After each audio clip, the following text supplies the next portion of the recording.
हिमाचल में एक मंदिर है मां चिंतपूर्णी का। कौन कौन गया आपके साथ? क्या बात। 9 बहनों में सबसे छोटी बहन है मां चिंतपूर्णी। जब भोलेनाथ माता सती का शव लेके पूरे ब्रह्मांड में तांडव मचा रहे थे, तो उनको शांत करने के लिए भगवान विष्णु ने अपने चक्र से माता सती के अलग अंग करे। जहां नैन गिरे वो नैना देवी बनी, जहां मस्तक गिरा वो मां मनसा देवी बनी, जहां जीभ गिरी वो मां ज्वाला जी बनी, जहां केश गिरे वो मां कालका बनी, जहां चरण गिरे वो मां चिंतपूर्णी बनी। जीवन में कभी कोई चिंता सताए, उस बात का सॉल्यूशन आपको नजर ना आ रहा हो, विश्वास मानना मेरी बात का, गाड़ी को सेल्फ मारना और चले जाना मां चिंतपूर्णी के दरबार। आप उस चिंता को घर से तो लेके जाओगे, लेकिन जब उसके दरबार से बाहर आओगे तो कभी वो चिंता आपके साथ वापस नहीं आएगी। इतना शक्तिशाली दरबार है मां का। और जब भी जाओ मां के पुजारी जी से खजाना जरूर मांगो। मां के पुजारी जी पिंडी रूप दर्शन है, उसका रोज चावलों से श्रृंगार किया जाता है।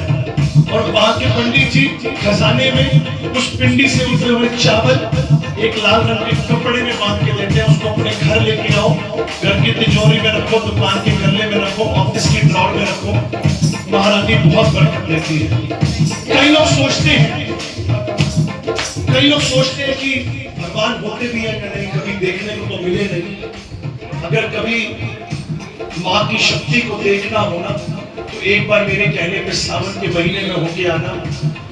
सप्तमी की रात को जब अष्टमी लगने वाली होती है, सप्तमी और अष्टमी की रात को जितनी बहनें 8 बहनें वो मां चिंतपूर्णी के घर आती है मां से मिलने। किस रूप में? आसमान में एक एक करके ज्योतें प्रकट होती हैं, 8 ज्योतें, और वो ज्योतें खेलती हैं आसमान में। बहुत सुंदर नजारा होता है।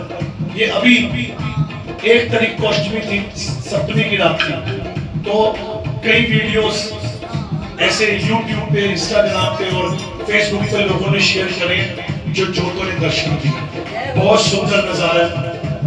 लेकिन उन दिनों में इतनी भीड़ होती है, मतलब वो 1 हफ्ते का मेला लगता है, पूरा सावन के महीने में वो मेला लगता है। एक बार मैंने भी जाने की सोची थी, मैं आखिरी के दिनों में गया था। आप बिलीव नहीं करेंगे कि 60 किलोमीटर पहले मेरे को गाड़ी पार्क करनी पड़ी। बहुत रश होता है और दुनिया वो नजारा देखने जाती है। तो एक बार मेरे कहने पे जरूर होके आना। रोज हम हर महीने जाते हैं मां चिंतपूर्णी के दरबार।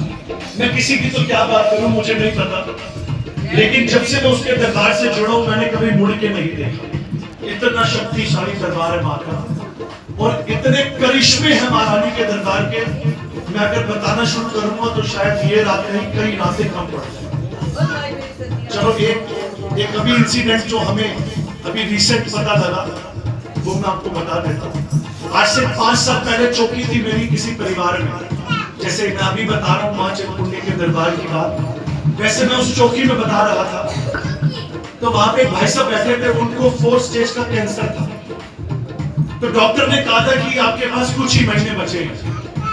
तो जब मैंने मां चिंतपूर्णी के बारे में बताया तो उन भाई साहब ने अपने परिवार वालों को बोला कि मुझे भी चिंतपूर्णी लेके चलो, अगर वो सबकी चिंताएं हरती है तो मेरी भी हरेगी। वो बड़े भाव से गए। 5 साल बीत गए उस बात में, 5 साल। वो व्यक्ति आज भी जिंदा है। ये एक छोटा सा एग्जाम्पल है।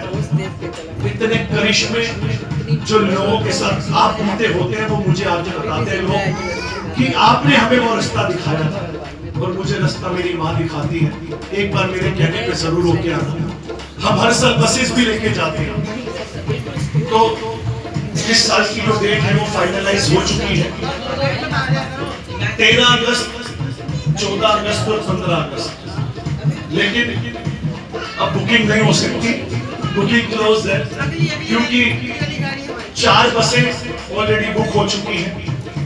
तो बहुत संगत हर साल हमारे साथ जाती है, तो जाना चाहो खुद से होके आओ, नहीं जा सकते अगली बार हमारे साथ चलना। फुल साचे दरबार की जय हो। 2 लाइनें मां चिंतपूर्णी के लिए। अच्छा, मैं ये बता रहा था कि मैं हर महीने जाता हूँ मां चिंतपूर्णी के दरबार। तो वहां के पंडित जी बहुत अच्छा काम करते हैं। रोज जो पिंडी का श्रृंगार करते हैं ना, उसकी फोटो खींचते हैं और व्हाट्सएप पे भेज देते हैं। सुबह उठते ही 60 से 70 हजार लोगों को डेली मैं माँ चिंतपूर्णी जी के दर्शन भेजा करता हूँ। किस किस को मिलते हैं यहाँ पे? काफी लोग हैं जिनके घरों तो चौकियां भी हुई हैं इनके घरों में। तो अगर आप में से कोई भी रोज घर बैठे दर्शन करना चाहता हो माँ चिंतपूर्णी की, तो विश्वास मानना, कई लोगों का मानना है कि जब से हमने दर्शन करने शुरू करे हमारे दिन बदल गए। किसी के घर औलाद नहीं थी, माँ ने औलाद बख्शी। किसी के पास रहने को घर नहीं था, घर दिया। औलाद की बात से याद आई बात, पिछले से पिछले साल एक लेडी थी जो हमारे साथ चिंतपूर्णी गई थी। अब 4 बसों में लगभग 180 लोग होते हैं, तो मेरे को तो इतना ध्यान नहीं रहता कि कौन गया था और कौन नहीं गया था। तो एक लेडी थी जो गई होंगी हमारे साथ, तो इन पिछले नवरात्रों में वो मेरा थैंक्स करने आए। तो मैंने कहा थैंक यू नितिन भैया। मैंने कहा फॉर व्हाट, मतलब किस लिए? तो कहने लगी कि पिछले साल मैं चिंतपूर्णी गई थी और आपकी बात सुन के गई थी। उनके हाथ में छोटी सी खंजर थी। उन्होंने कहा 17 साल बाद मुझे ये औलाद का सुख था। 17 साल बाद।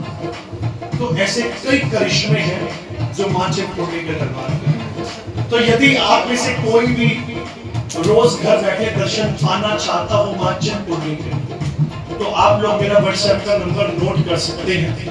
बड़ा आसान नंबर है, ऐसे याद हो जाएगा आपको। 4 बार 9, 4 बार 1, 47, 40 के ऊपर भी लिखा। आपने करना क्या है, अपने व्हाट्सएप से मुझे मेरे व्हाट्सएप पर जय माता दी लिख के भेजना है। मैं आपको एक ग्रुप में ऐड करूंगा जिसमें आपको रोज दर्शन मिलेंगे माँ चिंतपूर्णी के। विश्वास मानना, आप सुबह उठते ही वो दर्शन अपने घर वालों को, अपने बच्चों को वो दर्शन कराओ।